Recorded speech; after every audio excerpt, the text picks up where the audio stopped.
If you're a beginner in the gym, your body is not accustomed to lifting weight. You're still new to lifting weights. And so in most cases, your body is trying still to figure out how to make those movements. And so by trying to leverage yourself, trying to position yourself and trying to balance yourself, and sometimes, and in most cases, you don't even have the energy to lift, the best thing you can do is first of all to slow down. You need to understand that you're a beginner. So the best thing you can do is to make sure that you start learning the technique of doing that exercise before even thinking of how much weight you're lifting.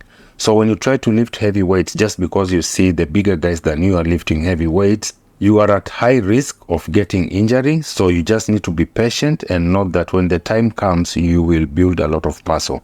And I'm saying a lot of muscle because most beginners will tend to build a lot of muscle very quickly once their body has adapted to training and they can now leverage themselves, they can now perform the exercise and actually feel the muscles. In fact, when someone is still a beginner, when they are training, they don't actually feel any contractions in the muscle.